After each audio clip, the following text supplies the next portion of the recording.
Chapter 6, Systems of Linear Equations, starting with section 6.1, using graphs and tables to solve systems.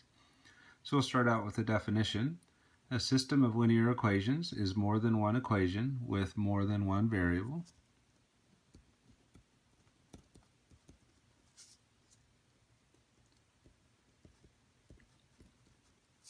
So the implication there is we might have 5 equations with 5 variables or 8 equations with 8 variables. But the fact of the matter is that for what we're doing in this chapter and in this class, we're just going to look at 2 equations with 2 variables. And a solution will be an ordered pair that solves both equations.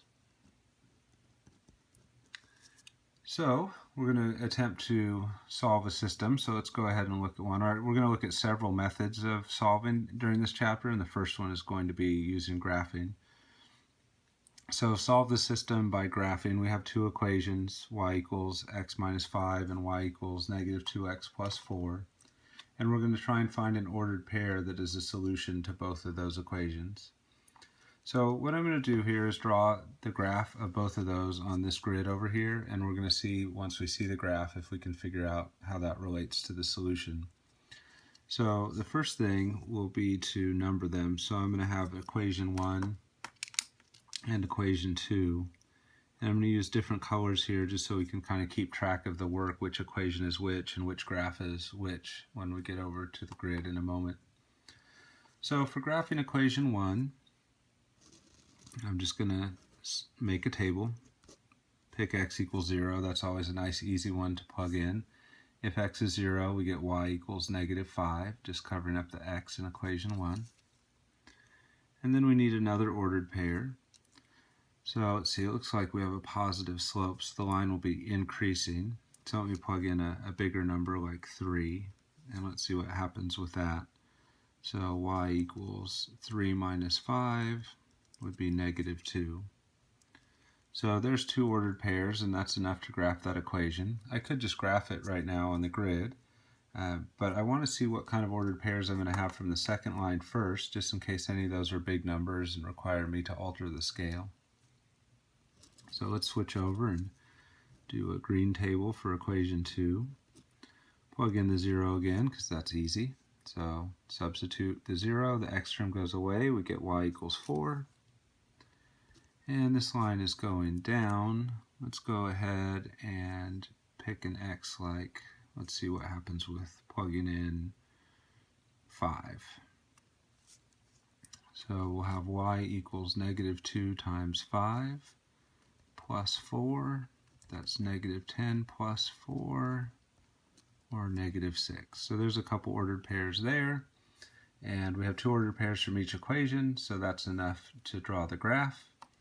I did get somewhat lucky, maybe a little bit of planning, to have all of my numbers be smaller than 7, and that means that on this particular grid I can number in 1s in every direction.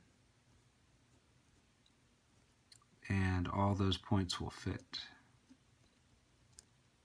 So let's go ahead and finish up marking that scale, and then plot our 2 points and connect with a line for both of the equations.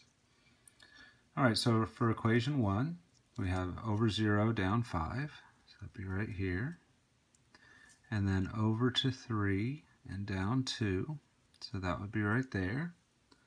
And it's important to have really good graphs for solving a system by graphing, so I would suggest graph paper and also using a ruler to draw nice straight lines. Work hard to get the line to go through the center of the points. It's hard to do this perfectly, but try. Okay, the better you draw the line, the easier it will be to figure out the solution. So there's equation 1.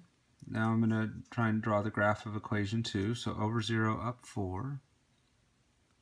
And then right 5, down 6. That would be here. Bring the ruler again. Make the best attempt to try and draw right through those points. And then we want to think about, what does that have to do with solving the system? So the solution, of according to this up here, to a system is one ordered pair that solves both equations. So what we need to remember about a graph is that is a picture of infinitely many points that all solve the equation. So you think of this purple graph for line 1, and you think, oh, we did 2 points, and therefore 2 solutions to that. But when we draw the line, we're doing infinitely many more solutions. Same thing for the green. We started by plotting 2 points, 2 solutions, but when we connect the line, we're drawing infinitely many more.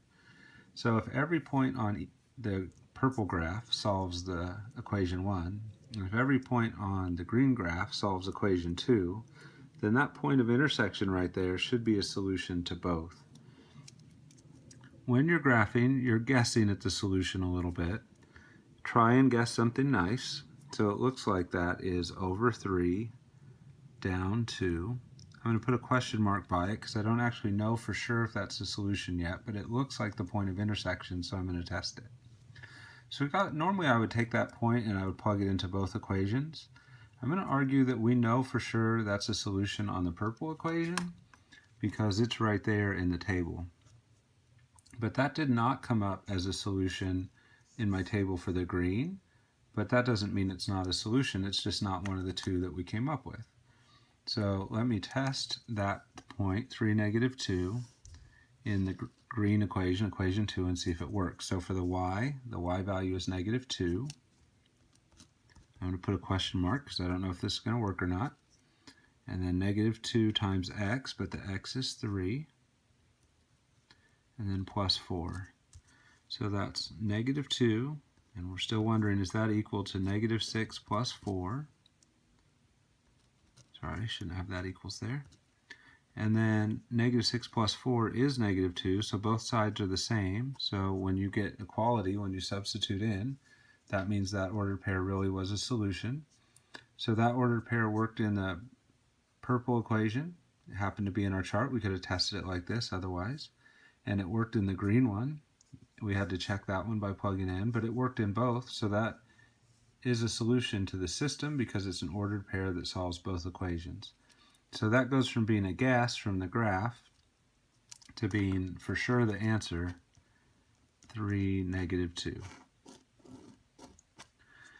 So looks like the technique is when you're going to solve a system of equations, you want to graph both lines and then you want to do it as carefully as possible. Look for the point of intersection, and that point of intersection should be the solution to your system. All right, let's go ahead and take a look at another example here. At first glance, this one seems like it's going to be a lot harder because it has fractions in it. But one of the key things we want to remember is that if we have an equation with fractions, we can always multiply by the LCD of those fractions and clear them out, as long as we multiply both sides or every term. So our 2 denominators in that first equation are 3 and 2, so the LCD would be 6. So I'm going to multiply every term by 6, so 6 times 1/3 x plus 6 times 1/2 x, sorry, 1/2 y, equals -3 times 6. And when I do that, I get the cancellation I'm looking for on the fractions. 3 goes into 6 twice, 2 goes into 6 3 times, and nothing cancels over here, but that's okay. I didn't have fractions, so I wasn't worried about that one. And when I simplify that, I have 2x plus 3y equals -18. And now there's another equivalent version of equation 1, but with no fractions. So I'll number that 1 in purple, and we'll come back to that in a bit and try and graph it. Let's do the same thing, though, with our second equation.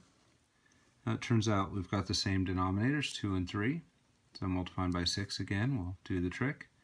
So 6 times 1/2 x minus 6 times 1/3 y equals -7/3 times 6.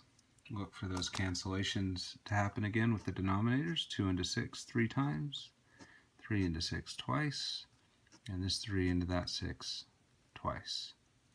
Then looking at the leftover pieces and multiplying them, 3 times 1 times x is 3x. -2 times 1 times y is 2y, and equals -7 times 2, which should be -14. So that's going to be equation 2.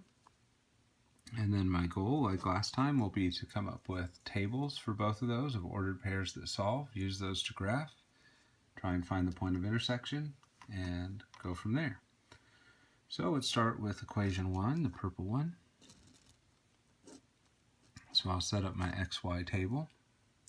If you have your X and Y on the same side, let me kind of highlight that equation, then it's usually good to plug in 0 for X to find the Y-intercept and 0 for Y to find the X-intercept, and that's usually nice and easy to do when the X and Y are on the same side. Substitute the 0 for X, the X term goes away. 3y equals negative 18, divide both sides by 3, y equals negative 6. If you plug the 0 in for the y term goes away. 2x equals negative 18, divide both sides by 2, and you get a negative 9. That's a little troubling because that's not in the 1 through 7 range, which means I'll have to alter my scale, but we can do that. And then do that again for equation 2. X and Y are together on one side, so I'm going to use that same strategy of plugging in zeros, this time into this equation. If I put the 0 in for X, that term would cancel out. Negative 2y equals negative 14. Divide both sides by negative 2. Y equals 7. Plug the 0 in for the y. You get 3x equals negative 14.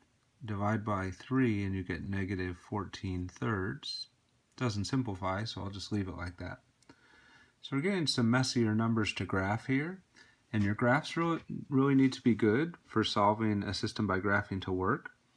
But we have some tricky stuff to deal with here. So we have fractions, but we can deal with that. Think of it as a decimal or something, and we'll get by. The negative 9, though, doesn't fit on a standard scale, so we're going to have to use something else. On the x-axis, that's where the big number is. I got to get that negative 9, so I'm going to number in 2s. 2, 4, negative 6, 8, 10, negative 12, 2, 4, 6, 8, 10, 12. And then on the x-axis, on the y-axis, we actually don't have any numbers that are real big. Our biggest is 7, but that'll fit with a scale of 1. So I'm going to use that standard scale of 1s on the y-axis, and it is okay to have different scales on x and y, though we will have to kind of concentrate on that and make sure we plot our points well. Alright, so let's go for it with purple. Over 0, down 6, that would be right here. Left 9, up 0, so this is left 6, 8, 10. So left 9 would be right in the middle of that negative 8, negative 10 spot. Bring in our ruler, do our best job that we can to kind of hit dead center on those. And the ruler to make it nice and straight.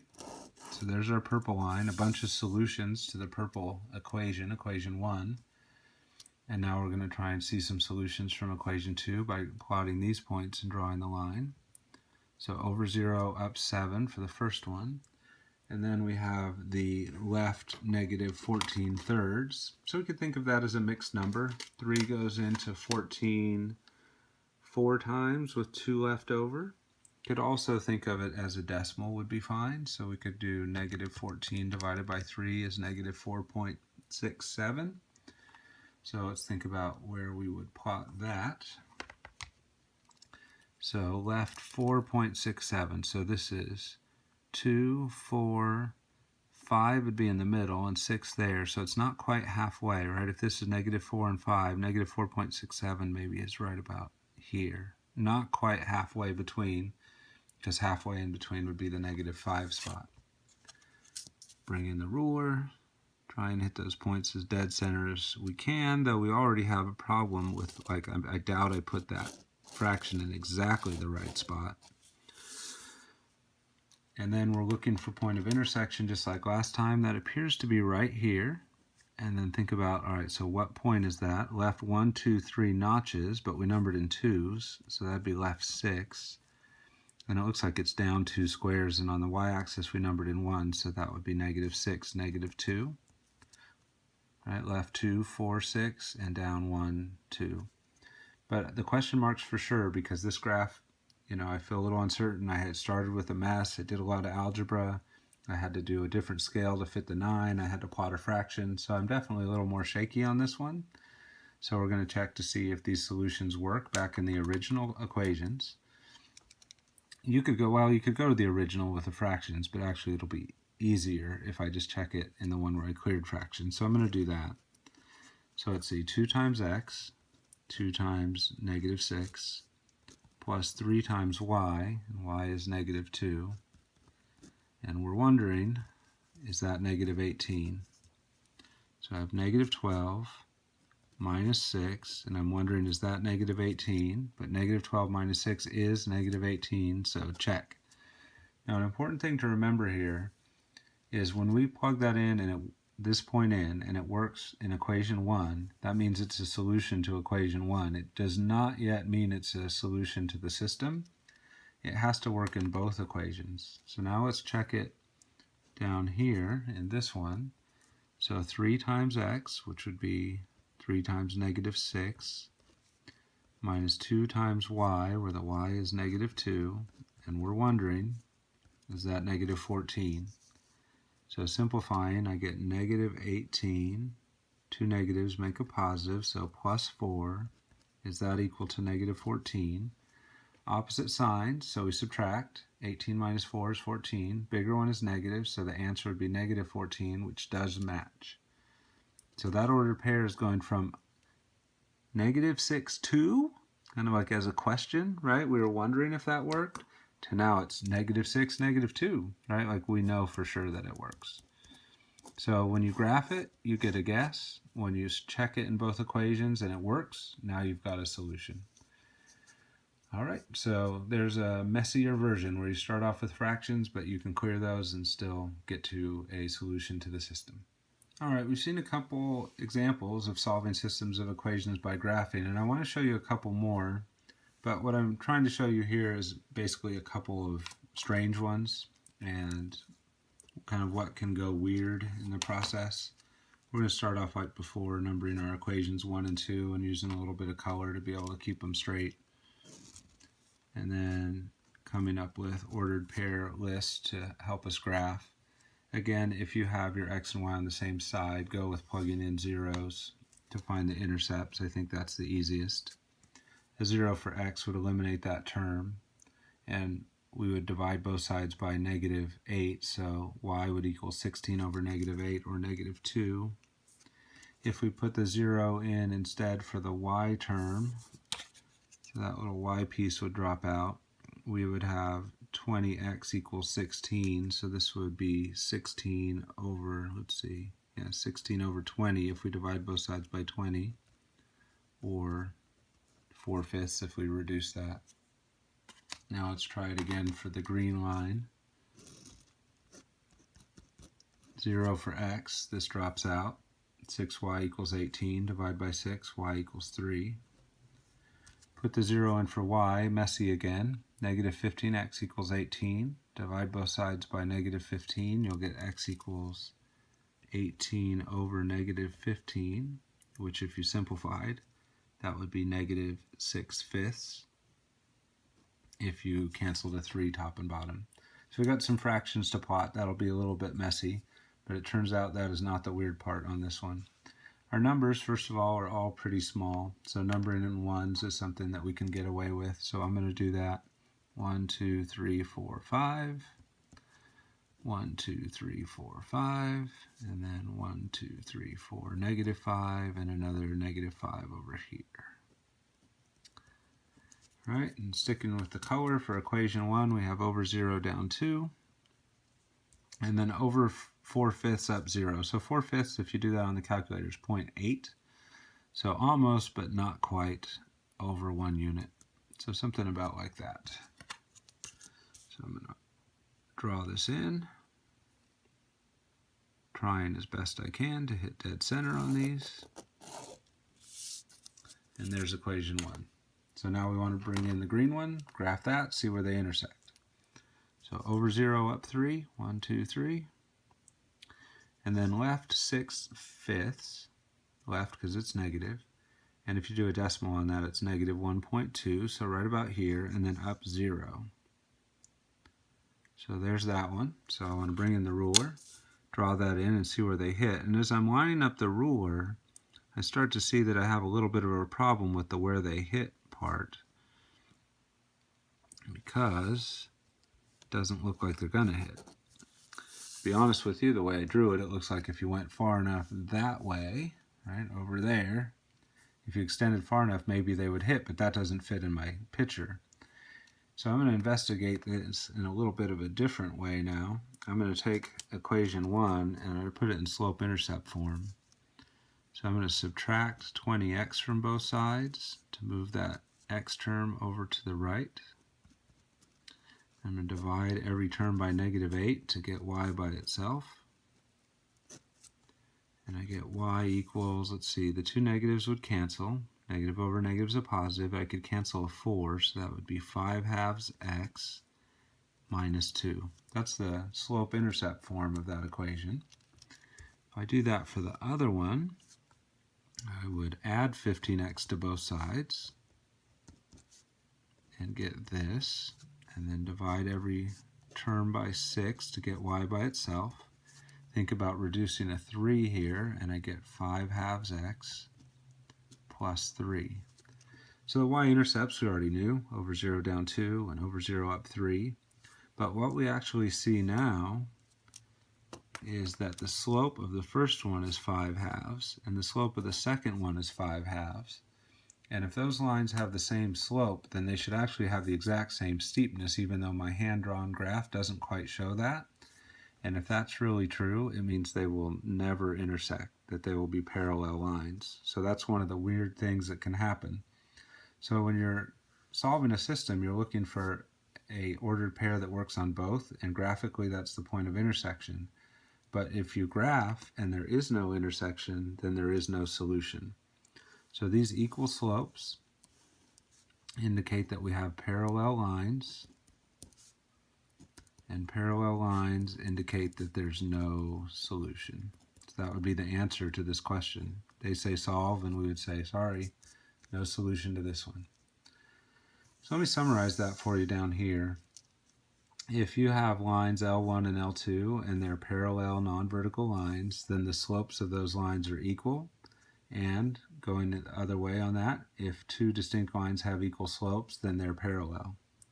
So when we see that we have the same slope for both lines, that tells us that they're going to be parallel, as long as they're not the same line, and they can't be the same line if they have different y-intercepts. When that happens, parallel lines implies no solution. All right, so let's look at another one. It's going to get weird on us too, unfortunately. So we'll call this equation 1, and we'll make a table for that one. I'll plug in a 0 for x, and I get -7 for y. And then I'll just pick something else, like if I put in a 2, then I get 6 minus 7, which is -1. And that's enough to graph, but let's get points on the other one before we do that. Because the other one has x and y on the same side, I would probably use the intercept method on that. Notice you don't have to graph the two lines using the same method. When a line has y by itself, I think it's best to plug in x values to fill in your table. When x and y are together, I like plugging in zeros. So if I put 0 in for the x, then I get -3y equals 21. I would divide both sides by -3 and get y equals -7. Now there's a real temptation on my part there to go, oh wow, look, we just got lucky. We found a solution that works for both, and therefore we've solved our system. And that's sort of true in that we have found a solution. If there's an ordered pair that works on both of those equations, that is a solution to the system. So you'd be tempted to stop, but I want to go ahead and keep going and show you something that's maybe a bit of a surprise here. If I put the 0 in for y, that y term would get canceled out. I have 9x equals 21. Divide both sides by 9, so I get 21/9. I can cancel a 3 top and bottom and have 7/3. Again, this all may seem a little pointless, like why would I keep going if I already know the solution? But hang with me here for a minute and you'll see. None of these numbers are real big, so I'm going to do the numbering in ones.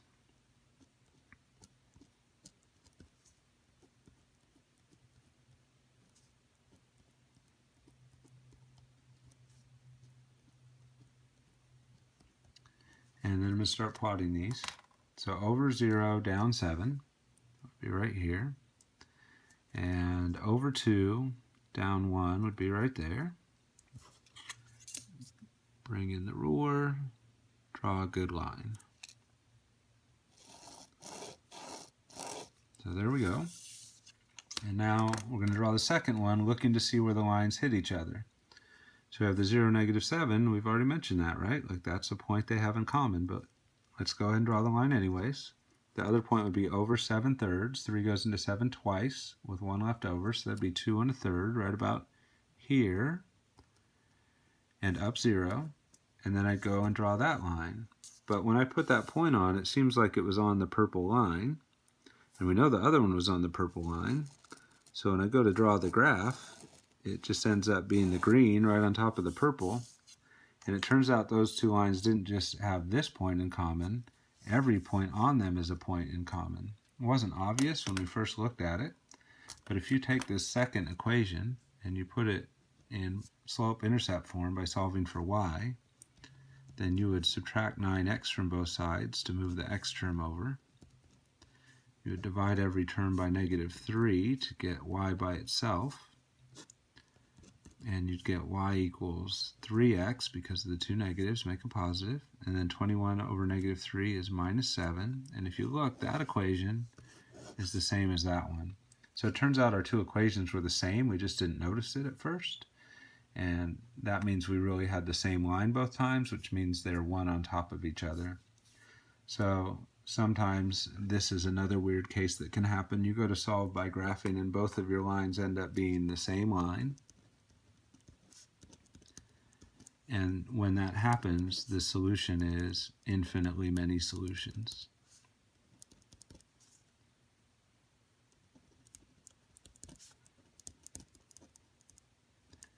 And what are the solutions? Any point that's on one line is on both. So any point on one line is a solution of the system. So 0, -7 is a solution. 2, -1 is a solution.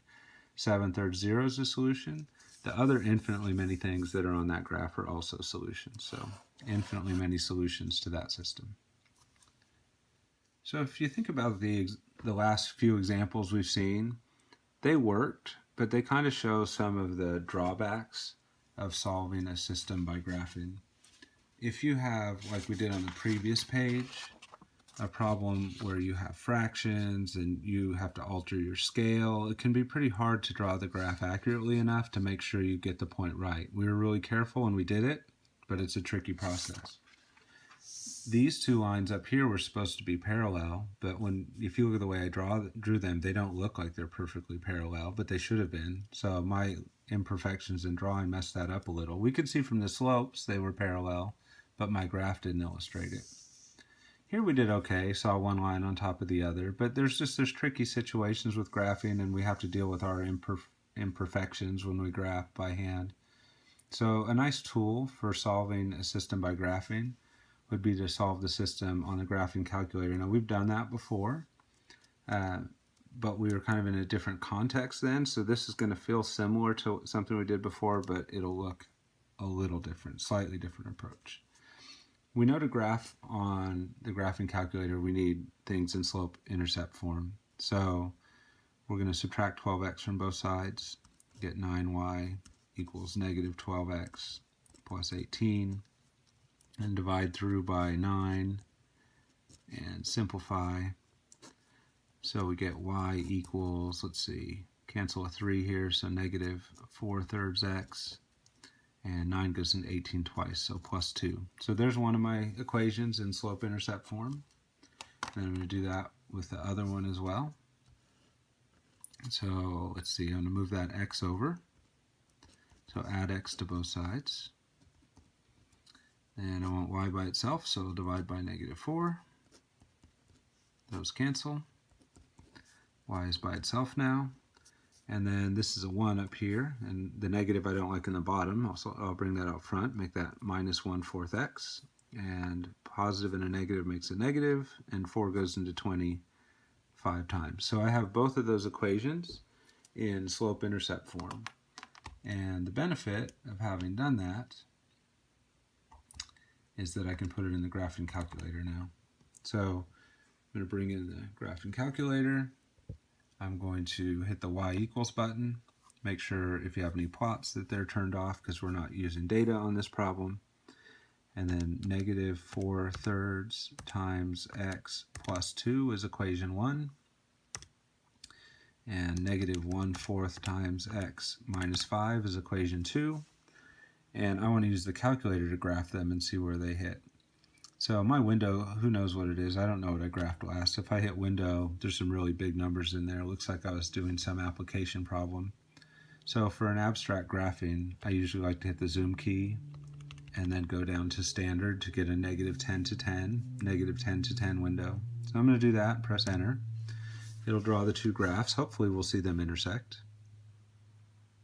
And it looks like they do. We could estimate where that is by counting notches over 1, 2, 3, 4, 5, 6, 6 or 7 maybe over. Looks like where that intersection is. A little harder to count down, but we could try and do that too. But remember, when you can see a graph, two graphs intersect on your calculator screen, you can have the calculator figure out where that is by going into the calc menu. So second calc, choosing intersect. It's going to ask you, is y1 your first equation? Press enter to say yes. Is your second curve this one? Yeah, that's my second one. How about that for a guess? Well, that's not a very good guess. I'll move over till I'm closer to where it looks like they intersect. So just moving over, it looks like the solution's somewhere around 6.59, negative 6.4. But notice that still says guess with a question mark. So that's probably something close to the solution. For the calculator to finish this off, press enter one more time. And then notice now it's no longer saying guess. It says the intersection is. And it's telling us the answers. Now they're pretty messy. And so we look at our directions. It says round to 2 decimal places. So it looks like the solution would be 6.46, comma, negative 6 it's a 6.1, but the 1's followed by a 5, so I'll have to round that 1 up to a 2. So using the graphing calculator, I can find a really messy answer. Think about if we tried to graph that by hand. It would have been hard to do perfect graphs, but even if we did, would we have guessed that that was the solution? That seems pretty unlikely, right? So graphing is nice for nice lines and nice solutions, but graphing can still be nice even for messy lines and messy solutions if you have the graphing calculator. You can bring that in as long as you solve the equations for y. You can put them into the y equals menu and let the calculator find those points of intersection for you. To whatever accuracy you want, make sure you pay attention to the directions to see how many decimal places you should put on those answers. All right, let's go ahead and look at a summary of all the stuff we've done so far, and then we'll end this with an application problem. So here's the types of linear systems that you can end up with. There's one solution system, which is kind of the most common one. That's when the lines intersect in one point, and the solution of the system is the ordered pair that corresponds to that point. So when we go to solve a system by graphing, that's kind of what we expect, that we'll draw the graph, we'll see a point of intersection, we'll take a guess at it and check it, and that's going to be our solution to the system. But we saw some other scenarios as well, so here they are. An inconsistent system is one where the lines are parallel, and the solution set of the system is the empty set, or like I told you on the previous page, we could say that there's no solution. And that's this one, right? Parallel lines, they don't intersect. And then the third one's called a dependent system, where the lines are identical. You graph one and then you graph the other, and they're one on top of each other. So the solution set of the system is the set of infinite numbers of solutions that are represented by the points on the line. So on that line, there's infinitely many points, and every one of those is a solution. So we have one solution, no solution, infinitely many solutions. Those are the three different settings we can end up in. All right, let's go ahead and take a look at one final example, this one being an application problem. So the number of morning daily newspapers and evening daily newspapers are shown in the table below for various years. So they've got 1980 through 2006. And apparently during that time period, morning newspapers, meaning papers that came out in the morning, were on the rise. And evening newspapers, ones that you would maybe buy after you got off work, were in decline. I would say these days all newspapers in decline as people are going to the internet for their news, but up through 2006 we still had morning newspapers increasing and evening decreasing. So they're going to let M of t and E of t be functions that represent the number of morning newspapers and evening newspapers. Notice they use letters that match that for the function names, morning and evening. And they're going to start the clock on both of these at t years since 1980, and they're claiming here's some models that'll fit. And they want us to use intersect on the graphing calculator to try and estimate when the number of morning daily newspapers was equal to the number of evening daily newspapers. So we could just jump in right away and graph these to figure that out. But when there's data, I always like to see, do those lines fit the data well? And are those even linear data patterns? So if we're going to do that, I would like to enter the data into the calculator. So we need to go from year to t. The starting year is 1980, so subtract that from each of these years and we get 0, 5, 10, 15, 20, 25, and then the pattern breaks down a little bit here, but you can do the subtraction. 2006 minus 1980 would be 26. So I want to enter all this data in. It's a little tricky because we have 3 columns. It's kind of a new thing for us. So what I'm going to do is enter the input variable in L1, morning newspapers in L2, and evening newspapers in L3. We haven't really used L3 before, but it's sitting there. We paid for it. We might as well use it. So I'm going to go ahead and get the data entered in, and then I'll show you what we would do next from there. So let's see, we want to go into stat and edit. We've got some old data there, so I'll clear that out. Enter in the values of t. In L2, I'm going to enter the morning newspaper numbers.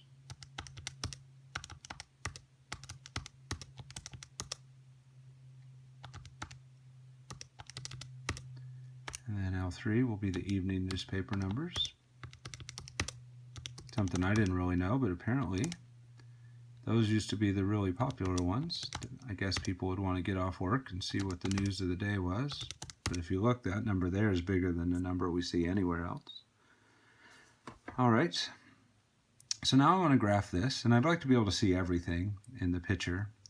And I want to do 2 scatter plots, scatter for morning and scatter for evening. And I don't know if we've done that before, but you can do both of them at the same time. So I'm going to show you how. So when we go into stat plot, which is up here, all semester long, we've had plot 1 be a scatter plot for data in L1 and L2. So what I'm going to suggest now is we go mess with plot 2. I have some weird graph there called a box plot, but don't worry about that. We're going to change this one to be an on and a scatter plot where the X list is in L1 and the Y list is in L3 rather than L2. So we're going to have one plot that does X, Y like this, and the second plot's going to be X, Y like that. And I also want to mark them different. So I always use this square for plot 1. So I'm going to use the plus sign for plot 2. So I just want to summarize. Plot 2 is going to be for evening newspapers. So I turned that plot on. It's a scatter plot. The X's are in L1, the input, right? And the output for evening newspapers in L3. And I'm going to plot points using a plus sign. All right. So let me do second quit, go back into the stat plot again, and let's just look at plot 1 the way it's set up. Let's turn that one on. Scatter. The input's in L1, yes, because those are the years. The output is in L2, yes, because we're doing morning newspapers, and we'll stick with the square on that so we can tell the difference. All right, we'll see those in just a moment, but first we need to figure out a window. T goes from 0 to 26, so how about if we go from -5 to 30, counting in 5-year increments. Smaller than my smallest, bigger than my biggest. The smallest y I have anywhere is that 387, so how about if I start at like 300? And the biggest I have anywhere is 1388, so how about if I go to 1500, counting in hundreds? So smaller than my smallest, bigger than my biggest. And I did that for the X's and the Y's. So when I hit graph, I should see all the data. There's the morning newspapers on the rise, looks kind of linear. And there's the evening ones in decline, and somewhere around there, they intersect each other. So what they're saying is if you want to figure out where that is, use these linear models. And by the way, they just get those from regression. I can show you that real quick. Stat, calc, linear regression, L1, L2 would be morning newspapers, 17.37 for the slope, and 392.19 for the intercept. If I do it again, stat, calc, linear regression, but use L3 for the output variable, negative 30.06 for the slope, and 1372.16 for the intercept. So that's how they got those. Let's go ahead and throw those into the y equals menu. 17.37 times x plus 392.19. Graph that real quick. Notice that fits pretty good with the morning newspapers. And then go back to y equals, go to y2 and enter the other one.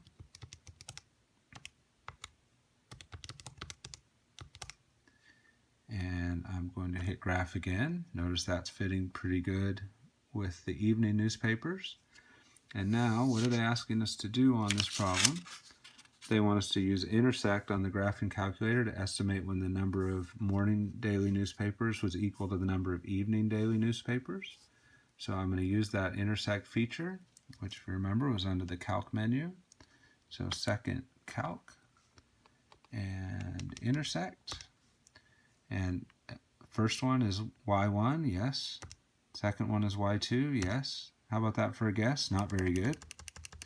The intersection doesn't look like it's up there. It looks like it's right around there somewhere around 20.69, but notice that's still the guess.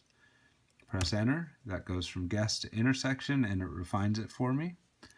I am going to write the ordered pair, and then I'll think about what solves the equation. So 20.66, comma, 751.08 would be the intersection. And let's see, this would be T here, and this would be, I'm just going to put an N for like the number of newspapers. Yeah, they used an N too, good. And now let's think about answering the question. It says, when is the number of morning daily newspapers equal to the number of evening daily newspapers? And the answer to that when question comes from T. So that happens when T is about 20.66, or rounding to a whole number, 21. And that's the number of years since 1980. So it looks like that probably happened somewhere around the year 2001. That answers that part. We'll see what they have for us on the next page. All right, so finishing up that last problem, what they want to know from us is what was the number of newspapers when that happened. And so what we do is we go back and look at the ordered pair that we had for the point of intersection, and then we just have to think about, okay, what are they asking? The number of newspapers, that would be N, and N it looks like is about 751. So that would be 751 newspapers. And then sometimes people ask, well, what type of newspaper is that? Is that a morning paper or is it an evening paper? Well, remember, this is the year when there was the same number of morning papers as evening, so it's 751 newspapers, but it's really of each kind. And by the way, I don't know that I said this clearly before, but they're talking, when they talk about a newspaper, they're not talking about how many people were getting the paper, but how many different newspapers there are. Like the San Francisco Chronicle, for example, would be one newspaper.